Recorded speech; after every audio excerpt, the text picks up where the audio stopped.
And So I will never just to do this for no reason. The thing is, and you weren't given the opportunity to really talk about it, were you? Because it just seems that Roy and I were like, even now, Roy, this is the first, obviously, we know about it. Edo, welcome to another special edition of the No Choftes podcast on the OLB, the Champions Show. Show of the Champions. I'm your host, Stel, also known as Chase Stel on Instagram. I've got Roy, aka Roy No Choftes. How you doing, Roy? I'm fine, man. I'm fine. How about yourself? I'm good, man. Chini says, man, you've been in the sun. Yeah, just a little bit, man. Just a little bit. Yeah. Just a little bit. Yeah. He sent me a picture of all these bottles of Geor last night, man. Yeah, that's probably it's more likely that it's from the alcohol rather than the sun. Well, you got a reason to celebrate because we have an Omonoia legend on the podcast. Like we always do, we get the legends. How long was he at Omonoia for? They're like 6 years. 6 years on Omonoia. Great. Rasheed Alabi. Rasheed, welcome to the podcast. Feeling well. How you doing? Hi, I'm great. I'm doing fine. How about you? Yeah, we're good, but we can tell that you're in the United States right now. It's nice and sunny, isn't it? Yes, yeah, you're right. I'm in the state right now. What are you doing there anyway? Oh, you live there? But actually, I decided to move back here with my family to stay while I'm playing some local clubs here because of the permit here in America, which you have to get the permit before you could be able to do anything. So right now, I'm just training with some local team. As you can see, I just arrived from the training. I just came back from training right now. So whereabouts in America are you? I'm in Maryland. Maryland? Close to DC. Yeah. Oh, Washington, okay. Yep. So are you looking to join what, an MLS side or a USL team?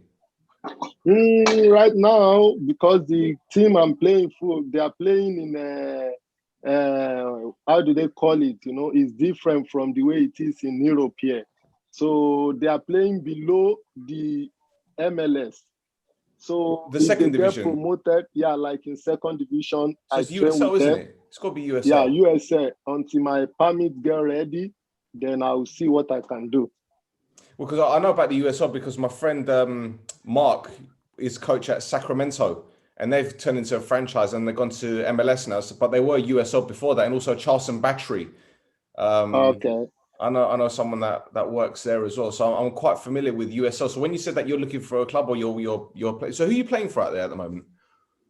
Yeah, the team I'm playing for is in Maryland. They play in Maryland League right now. I train with them every day, trying to see when my permit get ready so that I can see way forward. Excellent. Well, I hope it goes well for you there, mate, because it is a difficult time, especially in the United States when it comes to soccer and recruitment. But the windows are open, the transfer window, so you can sign for anyone, can't you? Because you're a free agent. But let's talk about your time at Omonoia. You joined in 2008, a summer where, again, quite frequently big signings or more signings, lots of signings. And then, Roy, the 6 or 7 signings that summer. Yeah, 2008. But I was going to add that Rasheed, in the introduction, he is probably the only foreign player played for so many years at Omonoia, because I was thinking, how we could have introduced him on the show, because of some amazing moments that Rasheed and time spent at Omonoia. Obviously, the relationship at times was a little bit, shaky.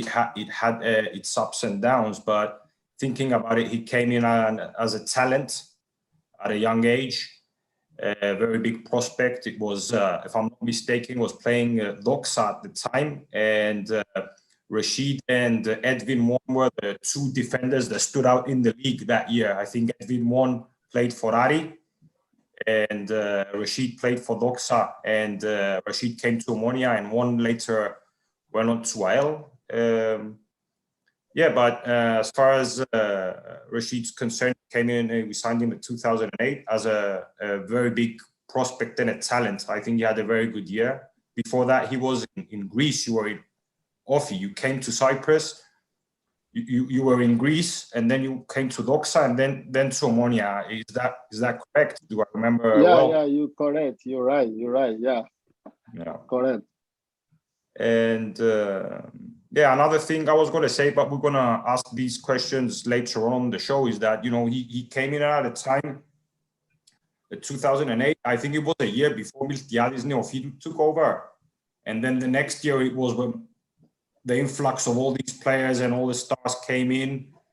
And, you know, he played with many different managers, many different players, different presidents at the club. So it will be interesting to ask all these things later on the show. But yeah, the beginning of his career was 2008. Do you remember which other? Sorry, do you remember with which other players signed that summer when you came? When I came to Omonoia, I think the player that signed that summer was the signing of who should I call it? Is it Niculescu? No. The Romanian centre forward. Yeah. Yeah. Then we have the signing of my first year, like Timo Wenzel. Timo Wenzel. We have the signing of no, Plech was there before. Yeah, Marcelo Plech was, I think, Marcelo was here for a year before I joined. Plech. We signed also a right back by then. Digumana? No. No, Digumana came after me. After. Yeah. Yeah. Digumana was not there then. I try to remember. We have the signing of Duro. Duro, yeah. Albanian We international. signed Duro. Then that was the year they bring also, if I'm not mistaken, the signing of Alonefsi. They come that same year with me. Because Alonefsi is not in Omonoia then. He came the same time I come. Also with was that Christophe? Oh, Dimitri Christophe, yeah. Was Okas there as well? Okas also. Costantino? Okas also came. Yeah, Costantino came 1 year after me. Later, yeah. So those are the signing. If I'm a Duro, Alonefti, Timo Wenzel, yeah, and so on like that. Yeah. Also, Cafu was there 1 year before. And Vasconcelos, was Vasconcelos there as well? Vasconcelos also, yeah. So you came at a time, again, where every year there seems to be new signings all coming in at one time. So I think, was it Tudic? Was it Tudic that was in charge at the time? Yeah, when I came was a Tudic, yes. Yeah. So what was that like for you, coming to a club like Omonoia? Because obviously Doxa, no disrespect, aren't as big as Omonoia. Did you feel much pressure coming to the club? Actually, for me coming to Omonoia, if I may remember that year, why I'm in Doxa, I actually came from Doxa all because I want to play. Because that year, I'm in Greece, and everybody knows during my time in Greece, I'm still young, and Greek football back then, they believe in old players and the experience. It's very difficult for a young player to play in Greece back then. So I decided to come to Cyprus so that for me to have a play time, which I believe if I play, I'm going to move to a better club. So my time playing in Doxa, during the last end of the season, APOEL also approached me back then. But it was Omonoia and APOEL. So all I need to do is to sit and decide where I would like to go. But for me, thinking where am I going to go, I try to consider Kaseke and also the striker before from same country with Kaseke. What's his name? Yeah, Uguni. Musa. Yeah, Musa from Uguni. Zimbabwe. Yeah, these two guys, they are my friend. Why I'm in Doxa. We talk, we meet outside. They tell me, guy, bro, come to Omonia, which I say, okay, let's see if Omonia gives offer, I'm going to come. So when Omonia approached me, but before Omonia, it was APOEL. But my manager said to me, I would like you to decide where you would like to go. So when I sit, I try to sit and consider myself. If I go to APOEL, how is it going to be? If I go to Omonia, what is it going to look like? So I sit and look at it. I just consider it like Manchester United and Chelsea, for instance. For me, if a black player go to Manchester during time of Ale Ferguson, it's not going to stay long. But if a black player go to Chelsea, you know how much they like black. They don't care. But Chelsea had Eminalo as their director of football, didn't they? The Nigerian. Chelsea had Eminalo as the director of football, the Nigerian guy. So he brought in Obi Mikel, Kalu, Drogba, all those players. Yeah. Yes. So when I try to look, and I look how much black that play in Omonia, for how long they stay. I see how much Omonia love black people, that they don't have problem about black or whatever. So I try to consider the two. Then I said, okay, let's look at it in this way. In APOEL, for how long black people play there and how long they stay. So I decide to go to Omonia, which I know these two, they are the best in Cyprus. Both two, they fight for championship. So I want to go to where I'm going to play for long and where I'm going to win something. So that made me to decide to go to Omonia.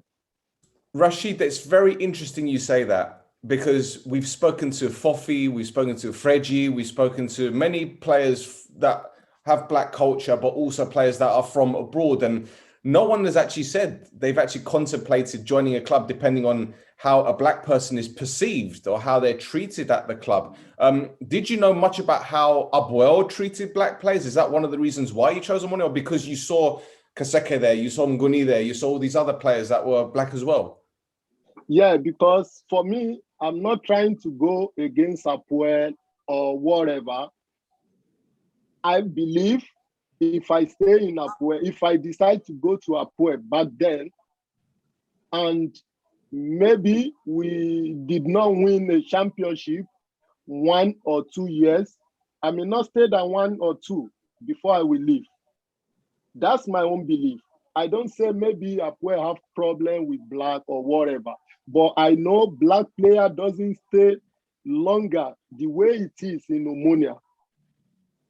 If we look at the history, it's not like Omonia. So I consider that for myself. Then I take it as an advantage for me. And if you look at it, it worked for me. Yeah. Because I stayed 6-7 years in Omonia. So if it's in APOEL, I may not stay up to that. Well, also, I may stay more than that, but nobody knows. Yeah, true. Very true. Very true. And the thing is, you said you were there for 6 years and you played under many different managers. So obviously you were doing something right, because you were still playing. Tudic, Lemonis, Bajevic, Larkou, Sevevsky. Was it Sevevsky as well? Sevevsky. Yeah. So you played under several different managers, and they still also trusted the you. Spanish coach. There is also a Spanish coach. Lotina. Yeah, he stayed like 40 days, something like that. Yeah, he stayed like 40 days. While under him, I play also. Yeah. He was fasting for 40 days, and that's it. And then he left. Yeah. So tell us, you've joined Omonia. What was the first thing the president at the time told you, or the sporting director? What were the goals, the ambitions, the targets? Actually, when I joined Omonia, the goals for Omonia is always want to be the champion, which I'm happy with that. And that is what I want. I want to be part of the people that always want to achieve something. So that gives me more power and energy and the strength that, okay, I'm ready to be the part of this. Because when I sign, what they give me is, if we win this, you get this. If we win this, you get this, which is good for me because I know if we didn't win, I'm not going to get that. So I have to work very hard to achieve what I want. So for that being said, that makes me to work more. And it's not about just money, because it's not that I sign and I get the money, because I have to work for what I get. Like if I win the cup, there is certain amount for me. If I win the league, there is amount for me, which if I don't win, no money. So that is the contract I signed, which I'm happy. For staying in Omonoia for 6 years, I win 5 trophies, which is something for me. So the target is to win something. Always Omonoia wants to be the champion, which is good. Were you surprised to see how long it took for us to win the league again? 10 years, 10, 11 years. It took us to win the league again after you left, obviously. And you've seen the club close up. So did it come as a surprise to you how it's taken us this long, 2021, to win the title again? Yeah, you know what I see about that is I was surprised because I expect them to have won the league after I left, or even after the one I won, we're supposed to win after that. But I know how Cyprus is. Sometimes it's not easy. And what makes it difficult for Omonoia is about, changing of coach here and there, and the issue of president, like that. Like you said earlier, I played like under 7 or 8 coaches during my time, which not everyone can stand that. Not every player can bear it, because every coach comes with different ideas. So for me to stay and play under these people, I'm proud of myself, which other people may not know, because not every football player can face that also. So it may affect some other player, and that's really affecting Omonoia, because Omonoia is not stable. If we had to, I even play under Kayavas. I remember Kayavas also is part of the coach, which because of the goal for Omonoia, it make it also difficult for the coaches and the player to win something, because the pressure for some people are too much. If they cannot stand it, they're thinking, if we lose or if we don't get this, they are going to sack the coach. They are going to change the player. For that, make things somehow difficult. If I look, Omonoia this year and last year, Omonoia played with one coach, if I remember. And that gives the players confidence. That gives them, I would like to advise also Omonoia, they should just try to stand and believe in one coach. Maybe they should be trying one coach for 1, 2 years, 3 years, to see what is going to give. And that will really work. It will really help, because I'm part of Omonoia. I may not be there right now, but my mind is there with them. I follow everything that is going on there. So it's not really easy. And I'm not really like surprised, because what I know. But for them to win it after 10 years or so, I think maybe I don't know how to say it, because I win it after 10 years during my time. And again, it's 10 years after I left, they won the league again. So it's really summer. So I don't know what to say about that. But fate. yeah. It just have to be fate, as you said. Let's hope it won't take another 10 years to win. Yeah. Let's hope. But I think for now, Omonoia is in control also, because football is like that. When you have a good team and you keep the same team, make it consistent, I think they can control it again. They can control, because right now, APOEL is not like before. And what I will advise is Omonoia to take advantage of that and continue. No other team can stop Omonoia apart from APOEL. That's right. Wow. And, you played under Larkou, who is the club sporting director. He's been a revelation for us. His transfer dealings, the way that he conducts himself off the field, the advice and the support he's given Henningberg, the head coach, the link with Baba Stavro and everyone else in and around the club. What was he like working under Rasheed? Yeah, like Larkou also is a great man. is a good person in general. But if you look at it during Larkou time also, when Larkou started, it was just like they should put someone and said, let's put him first for few time, like interim, and later we look for coach. But unfortunately for them, things went well and he have to stay, if you remember. So this is what I'm talking about, Omonoia. They should just have belief on whoever they put there and give him the chance to do the job. Why they give the Larkou little time, it leads to something. First, we won the cup. From there, they give him another chance and things start to go. So Larkou is a good coach, he's a good man, and I believe he knows about football. He understands how the football works, and he can about the talent he knows. So Larkou can really help Omonoia in terms of scouting and everything. He's a good man, and he knows how to do in terms of coaching as well. He's good. I have a great time with him. Absolutely. Roy? Yeah, I was going to ask Rasheed. You know, he mentioned how important it is to believe and keep a manager there for some years and be persistent and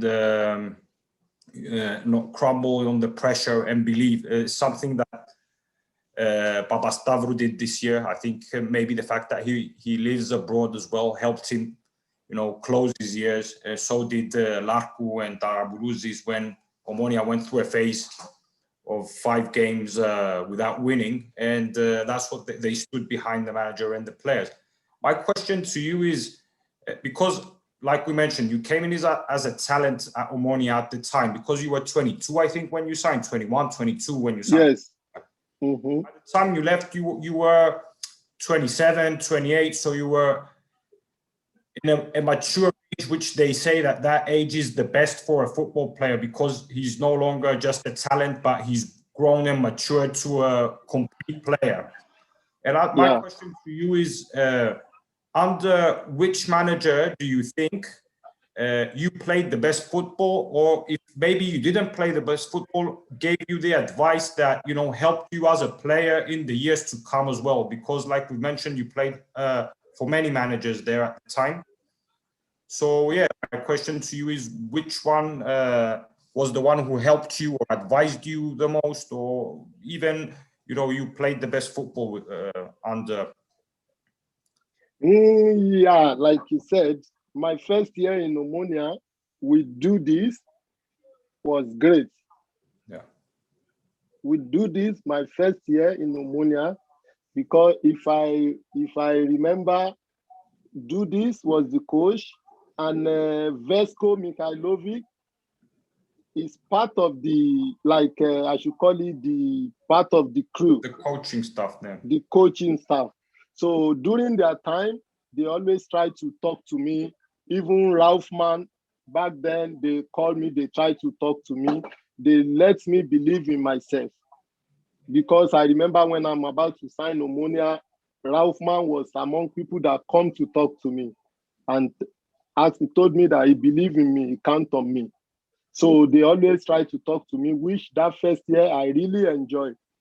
And I play football. And also under, what's his name?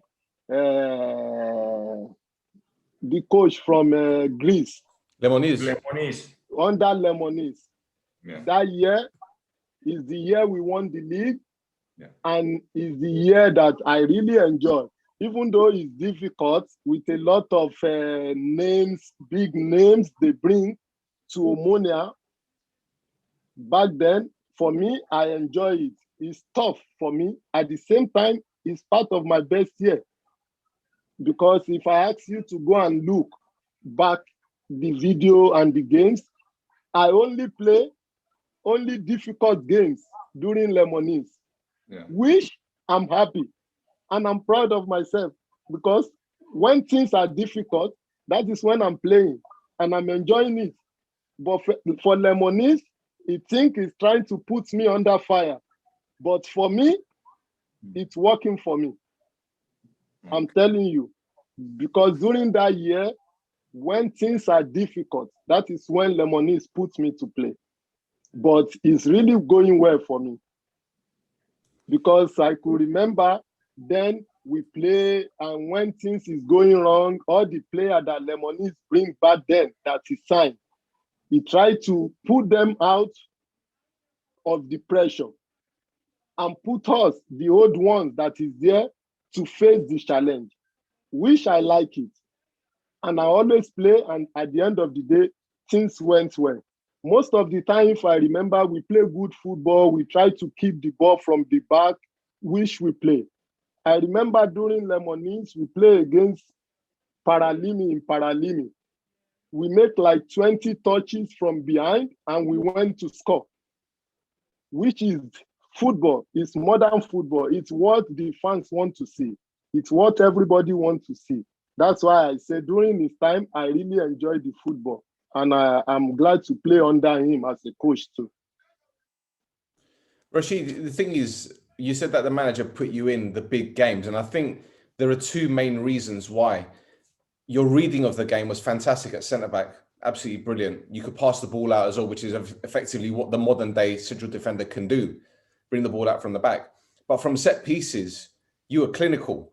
And what I wanted to ask you was, when you were younger, were you a striker? Because your anticipation in the box, rebounds, or just the movement alone, I'm thinking it doesn't look like a traditional central defender when it comes to defending, to attacking at set pieces.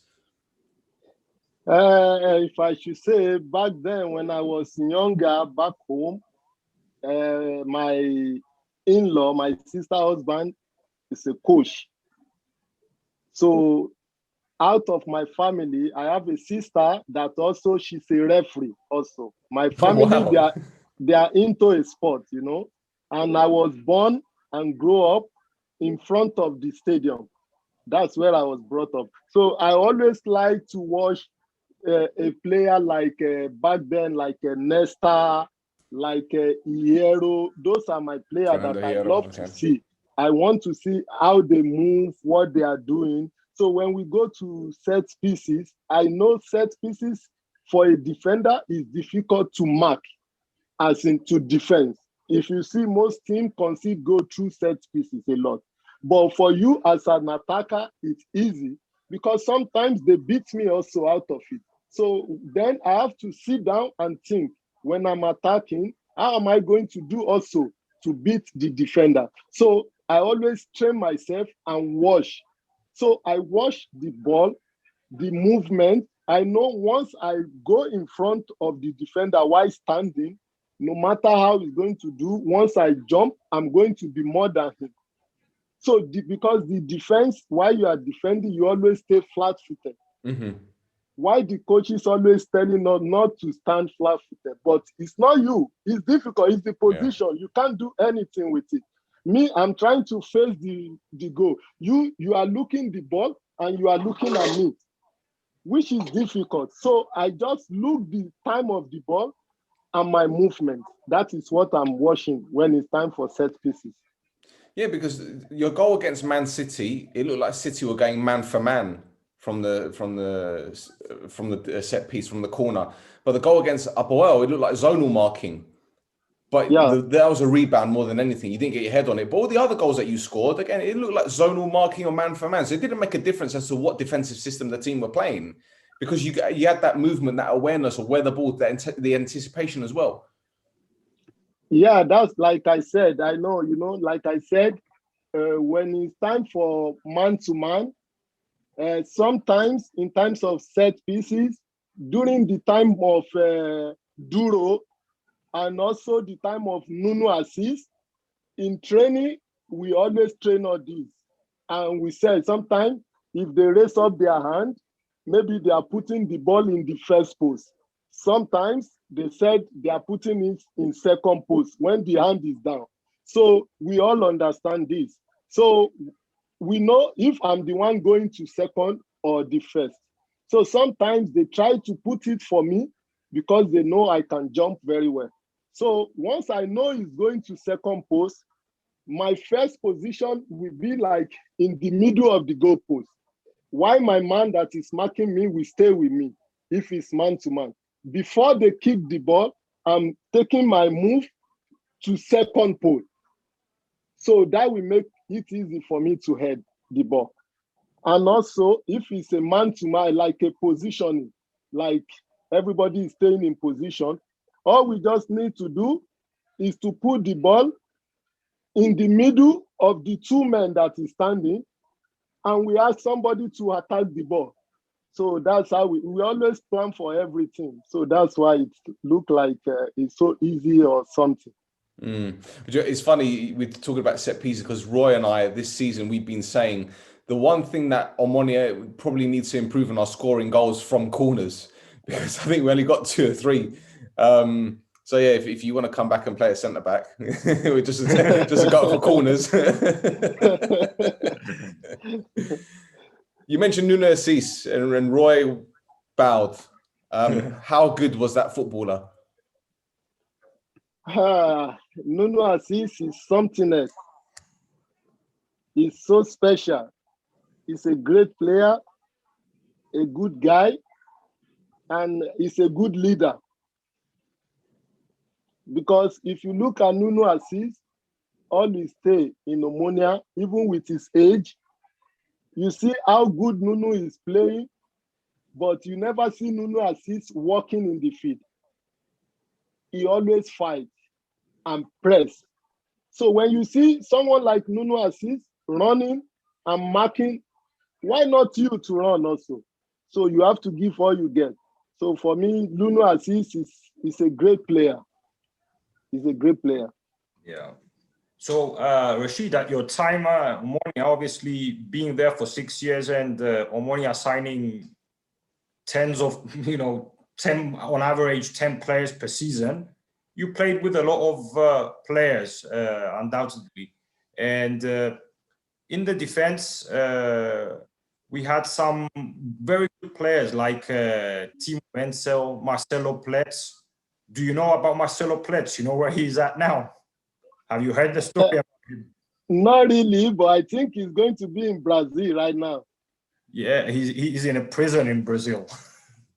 Because I'm not surprised if he's that, but I don't know why. But I think I may know also a little bit. I'm not surprised. What can you tell us about him then? Come on, then. You must know something. What was he like? What was he like at Omonoia? Come on. No, you've opened the can of worms, Mr. Alabi. No, you like, because I was like, he's in Brazil, like he's in home now. But when you say he's in prison, maybe I think you must know better than me, and you should let me know. It's the Narcos edition. He was caught with a container of drugs. Oh my God. No Choftes Narcos edition. Flesh like money, so I won't be surprised. Yeah. But yeah, going back to my initial is we had Timo Wenzel, who's one of the best defenders we had. We had Marcelo Pletz. Then we had Iago Buffon. We had Caripidis. We had you played with Adrande. Again, my question to you is, and no matter all these players came in, but you still, the season started and you were the 3rd or 4th choice in the hierarchy, and then you managed, like you said, when the games were difficult, a lot of managers trusted you. With which defender do you think you linked up the best? Because there must be an understanding between the back two, and there's obviously these defenders I mentioned earlier were the leaders of the defense. They're the ones that were talking, they were coordinating, they were trying to control not only the back line, but and with which one do you think you played the best, or which one did you enjoy playing the most at the back? And did any of these players advise you at times? Yeah, from these names that you mentioned, the player that I enjoy, there are 2. Is Timo Wenzel and Adrande. And sorry, these 2, Timo Wenzel and Adrande. Ne, João Paulo, ne. João Paulo. João Paulo. These two are the players that I enjoy most. Okay. And as you said earlier, with all these players that come to Omonoia, you said, I see play. Yeah. What I see in it is even the coaches that sign them, people outside may be looking at it that, okay, maybe Rasheed, they want to bring a player like Andrade, player like Timo Fencer. Okay, who is going to leave? Alabi is going to leave or this, but the coaches know better because it's difficult. They are good players. You can play Andrade and Timo Fencer, both of them, they are good. But the coaches know that these people, they might be good with the ball more than me. They have experience. They've been in the game more than me. But I have what they don't have also. Yeah. I'm faster than them. I can, when they talk of marking, I mark more than all of them in the times of play. All they need is to take the loose ball, the free ball to decide and play. But playing with them, I enjoy it because I'm ready to work for them when we play.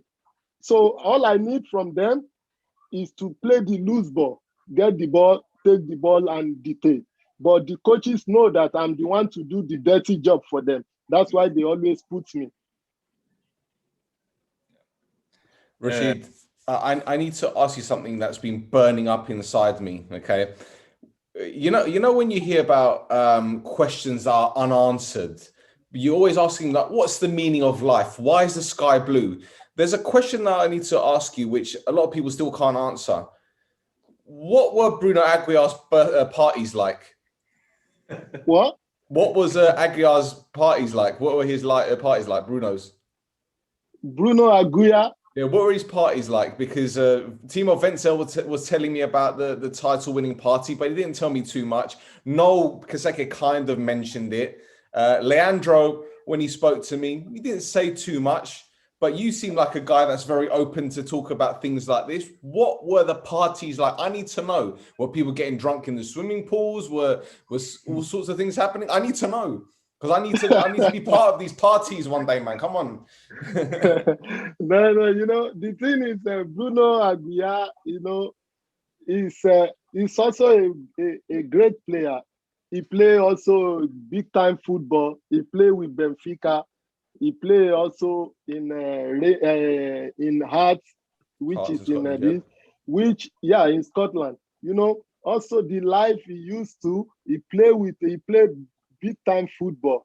And you know, the thing is sometimes some people, when they are coming to Cyprus, in their mind, they think Cyprus is for holiday, is to come and like the football there is so easy. But for me, until you get there, you realize that when you get there, it's not what you think. You have to work. If you are not ready to work, you are not going to play. That is how it is in Cyprus. So for Bruno Aguiar, okay, I have nothing much to say. Like others. Oh, boo! I have nothing much to say. He's a good guy. He play when you give him the chance to play. You can tell he's a good player too. And you know, we have Bruno Aguiar in times of for set pieces. He's there also. He has good feet to play. Before NOUNA assist, it was Bruno Aguiar before they brought in NOUNA assist. So Bruno Aguiar also, during his time, he tried to make some assists with the team. But you know, in football, sometimes when you are not playing, we have different mentality. If they're trying to put you out, some people, their mind is not strong. They just like, okay, I'm not playing. I don't care. I can do what I like. Why some will be there and fight for their position. So these are two different things. So that's why. So nothing much I could say about him.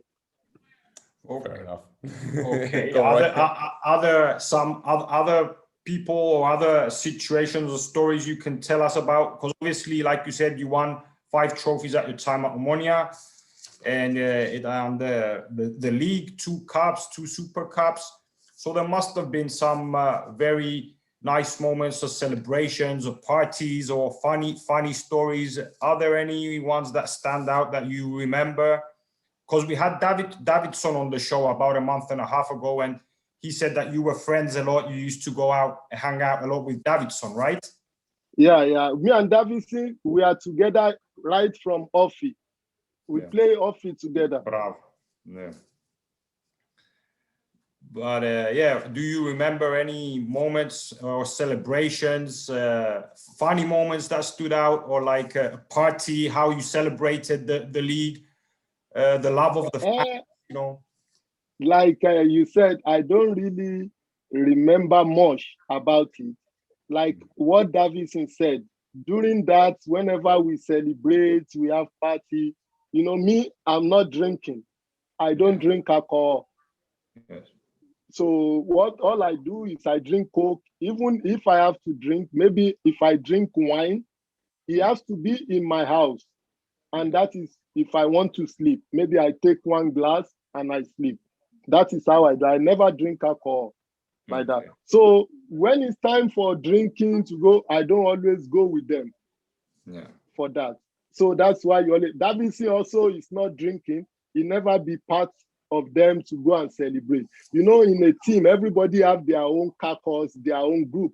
If you have to see me, you see me with Noe Kaseke, with Kafu, with Davidson. Those are my people that you see. We go out also for parties. Sometimes we go for clubbing, and we have our club where we go. The club where we go is in Nicosia there, which you never see people like Bruno, all these people, you will never see them there. They don't come to the same place that we go. Okay. So where did you party in Nicosia? Which club? Because I used to DJ in a club playing hip hop and R&B. So maybe he used to come there. I used to go to the Cheese Club. Cheese, Ekrixi. Yeah, that's the one. Yeah, I used to DJ there for some time. Yeah, I was asked them. The rookie is part of the manager. He's like a boy to me. Yeah. Rookie. So I always come to Club Cheese, but it depends. If we play on Saturday, for example, and we win, I go to club to celebrate. But if we lose, that is the difference.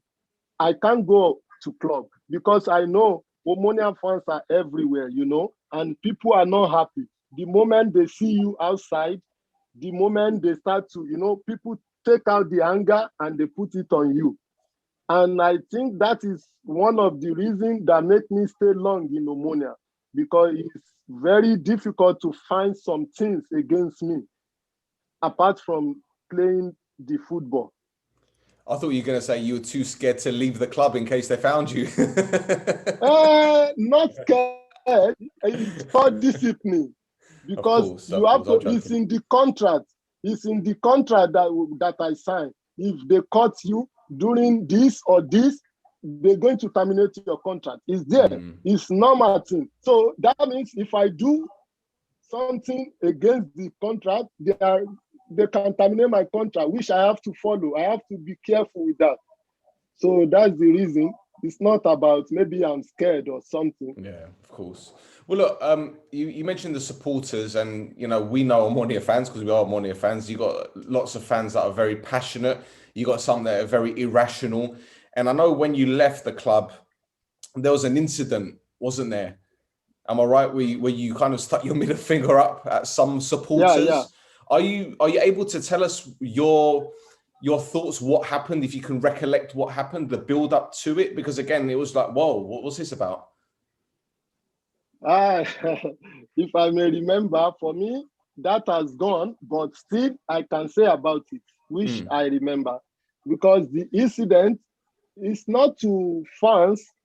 Is for like a couple of guys, maybe 1 or 2 guys. But what happened is, if you remember, before the incident, it was under Lotina. We played a game against APOEL. And we lost 2-1 or 1-0 during this game. there is a ball that they play a long ball between me and what's the name of this Portuguese goalkeeper? Moreira. Moreira. Why they play this long ball? Moreira is coming out. He called my name.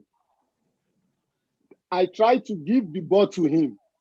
Once I had the ball to him, Moreira stopped.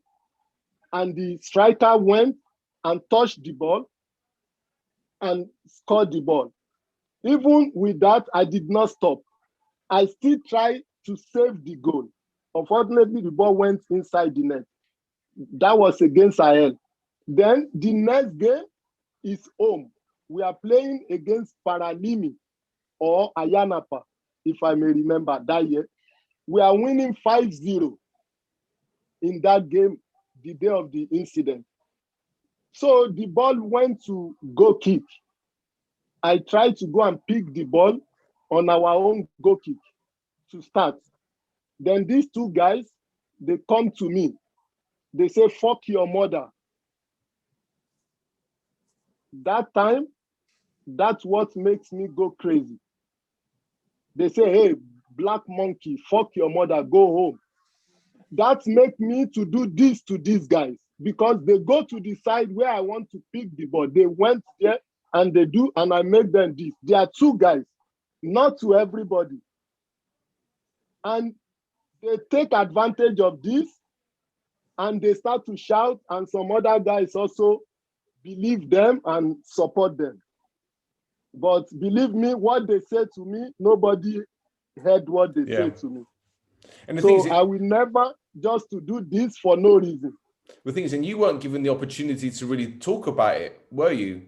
Because it just seems that Roy and I were like, even now, Roy, this is the first, obviously, we know about it. Yeah, I've never heard of this. So we've never heard this kind of thing before. So it's obviously that you weren't given the opportunity to explain yourself. So immediately, like, oh, he doesn't like the fans. He doesn't like this. He was out of order for what he did. But again, we try to see the human aspect of the game. And for that kind of behavior from our own fans, it's disgusting. Nobody ever discussed this with me before. Since nobody. Only the management, they try to talk to me, to ask me if I throw out the shirt of Omonoia and throw it. And I said to them, that was a lie.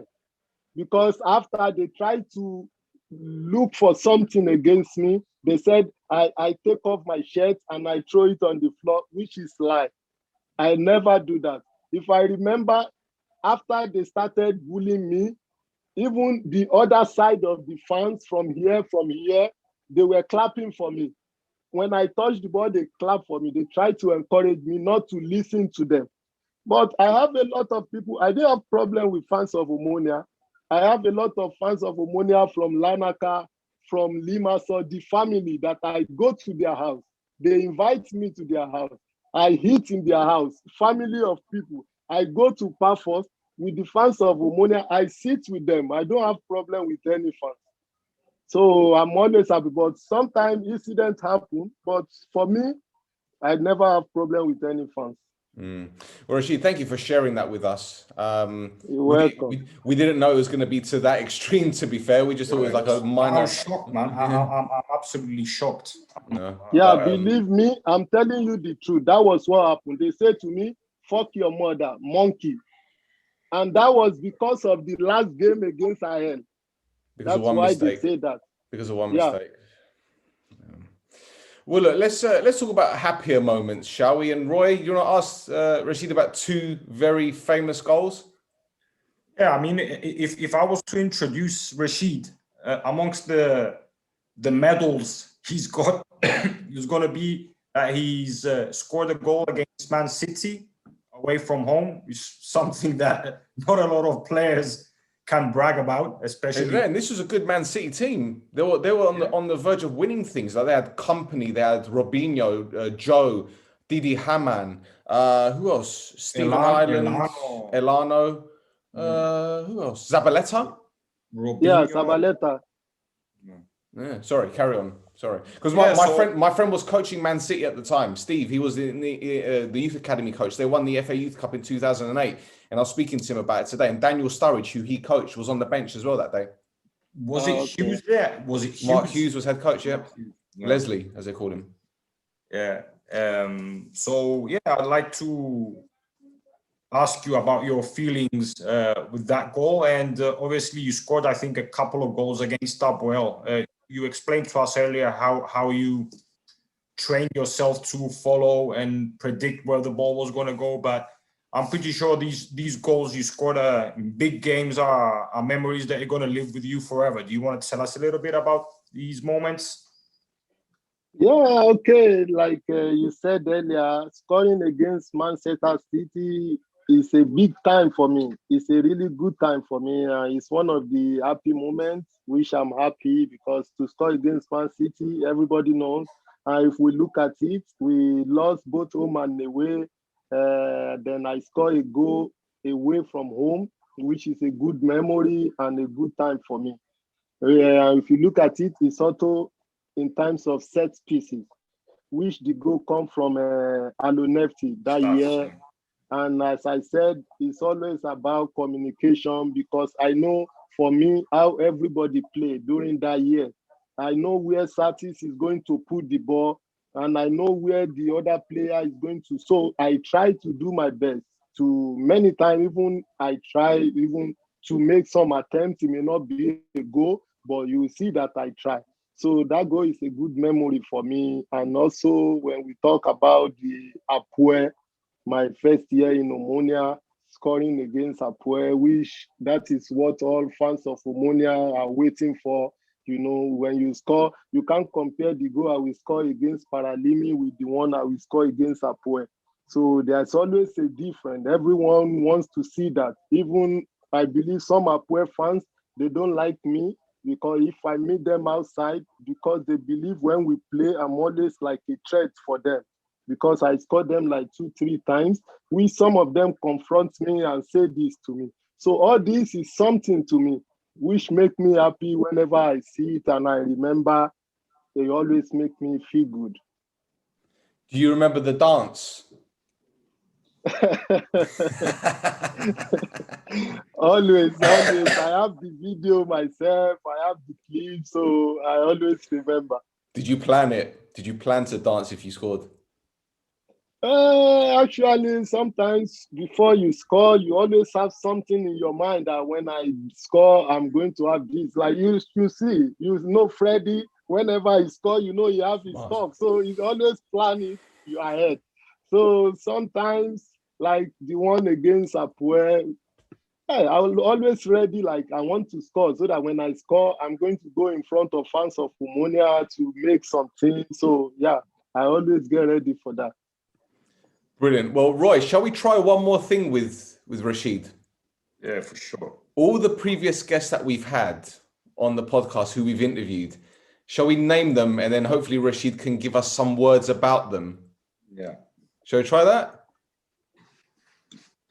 Okay, who shall go with first? Shall we go with Timo Wenzel? Okay.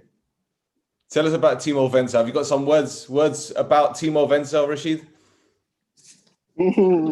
As you said, Timo Wenzel, like I said earlier, Timo Wenzel is one of the great guys for me. I said to you earlier, Timo Wenzel and Joao Andrade, those are the two guys I really enjoy playing with. Timo Wenzel is a guy that all he care about is training and game. He always concentrates. He's a guy that is a straightforward guy. He sometimes we talk, he advise me because he's experienced and he's older than me. So he always tries to talk to me. So when you look at this, for me, I see him as a responsible guy. So he's a really great guy. Why till now we still talk? Sometimes we chat online, we talk. When he posts something, I comment, we talk. So for me, he's just a good guy. Okay. Sofian Sherfa. That is my brother. That is my brother. Till now we talk. I'm even thinking I should just leave America and come to Shefa to play under Shefa in Omonoia in Doxa. But he's my brother. Shefa also is a good guy. He's a great guy. And you know, it's a Muslim brother like me, which you know we talk a lot. And okay, he's just good. I never have any problem with anybody, any player, all my time in Omonoia. But if you have to talk, we all know my brother, my blood is Kaseke. No. Kaseke and Leandro, these two, they are my backbone. When I'm seeing Leandro and Kaseke in front of me while we are playing, I always feel confidence. I always feel relaxed because these are great guys too. Yeah. I was going to say Leo and no, because we've had them on. What about Freddie? Freddie, you know, Freddie is we are together from Doxa before Omonoia, before he came to me. Freddie, Freddie is good guy. He may look crazy outside, but you know what he's doing. He's just doing like a crazy guy, but he's a really great guy. He's a friendly person. He never have a dulling moment. He's always go with the flow. Anywhere you put Freddie, he's there. So Freddie is a nice guy. Generally, he's nice. He may look crazy outside, but he's a good guy. Absolutely. Fofi. Who? Fofi. Fofana. Fofana. Fofana is my another brother. You know, we haven't played together, but outside, when we meet outside, I always tell him before he even go to Omonoia, one time I'm trying to talk to him that he should continue, that I believe he will play for Omonoia one day. I told him that if you ask him, he will let you know. He's a good guy also. We talk wherever we meet. He's a nice guy. He's just a good guy. But we are not that close like that. But whenever we meet, he's always there. He's a good guy. Absolutely. Who else do you think of, Roy? Actually, you know, I was gonna ask him about Shehu. Yes. Shehu Abdullahi. Yes. Yeah, Shehu, for me, you can see, I don't need to say much. At least everybody see that he's giving his best to Omonoia. Shehu is a great player. He's a national team player. He played a lot of games for Nigerian national team. He's experienced and he's a cool guy. Shehu, he came from the northern side of Nigeria, which northern people of Nigeria, they are always cool-headed guys. If Shehu come from my side or the other side, we have like 3 different sides in Nigeria. You may say maybe they are crazy people, but where Shehu come from, he's a cool guy and he's a great player. I think he have a future in Omonoia to stay longer here in Omonoia. Yeah, he's a really, really nice guy, and you know, we've had conversations with him, and his celebrations when we won the league. I don't know if you've seen it, Rasheed. I'll send you the video. Actually, he was going crazy in the bus. It was brilliant, absolutely brilliant, and he's another one of these players. We had Ernest Asante on the podcast a couple of weeks ago. He's from Ghana. And was like, Ernest, who makes the better jollof? Is it you or Shehu? He goes, forget Shehu, man. Forget Shehu. Yeah, because, you know, Nigeria and Ghana, we always talk about jollof rice, who make the best and this. So it's always fun to talk about it. Yeah, but it's great. And you see, this is the thing, Shehu, Asante, the whole squad at the moment, everyone enjoys each other's companies. You know, Michael Lufner, the defender that came on, he said it's the best, the most harmonious squad he's been in at Omonoia, but there's only missing one player, and that's Matt Derbyshire. If Matt Derbyshire was there, it would have been complete. But even still, the team unity is there. And do you know what? As I was telling Roy, and you know, I think we've spoken about this before with other players, Roy, who won the league back in 2010. It was like the team unity from this year resembles 11 years ago in terms of how the cohesive unit is there, how everyone's playing for each other, everyone's friendly off the field, there's no arguing, there's no egos, there's big names, but they know to be grounded, and it's immense. And this club is so special, isn't it? Yeah, I think that's how it's supposed to be. For a team to win a league, there must be a unity. Like you said, 2010 was a great year for Omonia. Everybody united, everybody with a lot of players like Costandino, Oka, Alonefti, everybody were united that year. Things was going well. And they were really eager to play. We have fun in dressing room. Everybody joke with each other, and that brings the success. So I believe with that, there will always be success. So I won't be surprised to see that the same year like this. So I believe for them to win the league, there must be unity for that. Absolutely. Roy, you got any questions, mate, before we wrap it up? I was gonna actually, yeah, it's not. We can do a quick fire questions if you want for a few minutes. I don't know if we got some questions from the fans. Is like one question I'd like to ask you is, who was the toughest attacker you had to face in Cyprus? Yeah. That's a tough question because I need to think back. The toughest player I have to face, attacker, because a lot have come and go. During that year, if I should remember, I have like a player like Fotis Papuli. Fotis Papoulis plays for Omonia. Now, no, back then when I'm in Omonia, yeah, he in was APOEL. Yeah. Fotis Papoulis, player like Trikovsky. Yeah.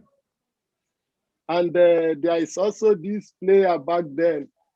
And also during the time Cafu was in an autopsy, when I play against him, it's always a.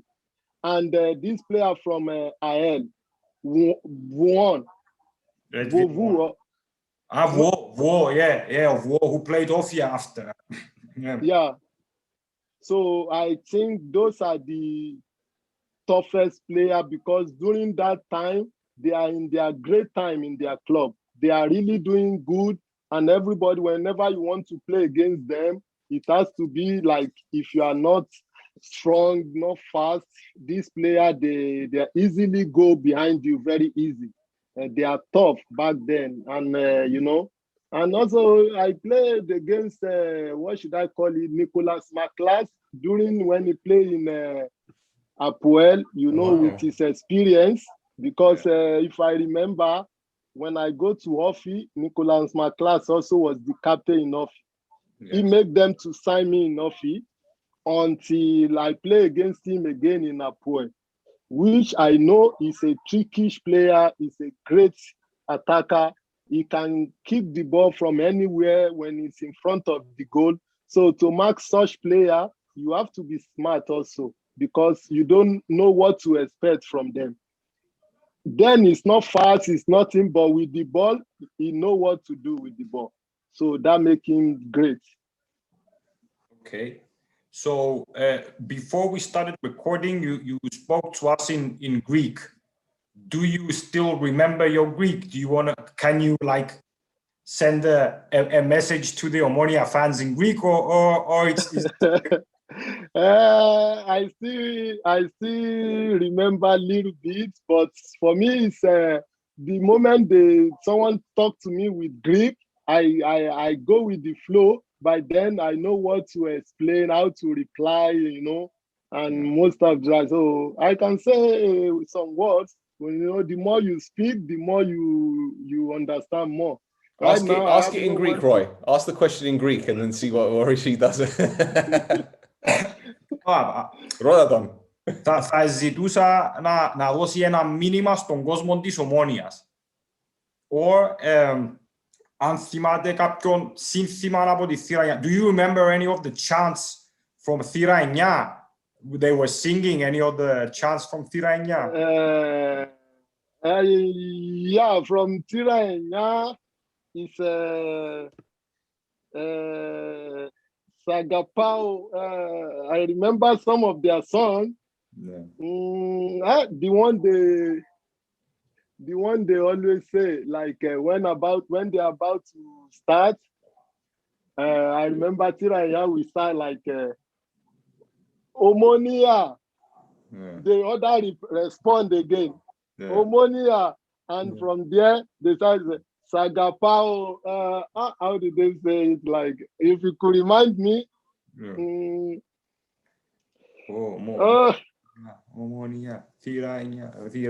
Yeah. These things. Original. Yeah. Omonoia. Omonoia. Tiraya. Original. Then they start to Sagapao Omonoia, like, something like this. It was a fun. It's a great time. So I would like to say, like, to greet fans of Omonoia, like, I don't know if I have to say it in Greece, Efkaristo to Cosmo to Omonoia, Efkaristo to Mada, like, and I will say I'm very sorry for whatever I've done wrong, like the finger I make, if they misunderstood me, like maybe I did that to the fans or whatever. Right now, I'm using this time that they give me the chance to say I never disrespect the team or I never mean anything for anybody. And I'm sorry for that, whichever way it may go. And I want them to know that I will always love the team anytime, even right now that I'm not getting anything, but my heart is always with them. So, and I'm happy and always be part of the team. Well, you shouldn't have to apologize for something like that. We should be apologizing to you on behalf of these idiots, because that's what they are, ignorant idiots. And there's no place for that anywhere, not just in football, in society as a whole. That's bang out of order. And yeah, we apologize for these idiots, Rasheed. But thank you so much for joining us. Thank you for being a top bloke. Before I let you go, can you say one thing for me, or for us? Can you say, my name is Rasheed Alabi and you are watching the No Choftes podcast? The what? I'm watching the what? No Choftes. No Choftes. Look. No Choftes. Yeah. That's it. Podcast. Yeah. Okay, guys. My name is Rasheed Alabi, former player of Omonoia Nicosia. Right now, you guys are watching No Choftes broadcast. That's it. That'll do. It doesn't matter. Thank you very much, Alabi. We really appreciate it, my friend. You're welcome, guys. You're welcome, Thank you, brother. guys. Excellent. Thank you so much. Thank you. Belter of a show, guys. There you go. So that's it for another episode of the No Choftes podcast. Hit us up on Instagram. I'm at Stel. That's at Roy No Choftes. Alabi, you're on Instagram, aren't you? Giri Alabi. I am. Rasheed 14. There you go. Yeah. Lovely. Rasheed 14. Splendid. So that was the No Choftes podcast. I almost got my words wrong there as well. That was the No Choftes podcast on the OOB. Hit that subscribe button, like it, and tell your NOUNA. So until next time, Roy. Omonoia Laos Prodafli. Omonoia Laos Fatima. That's all I got it.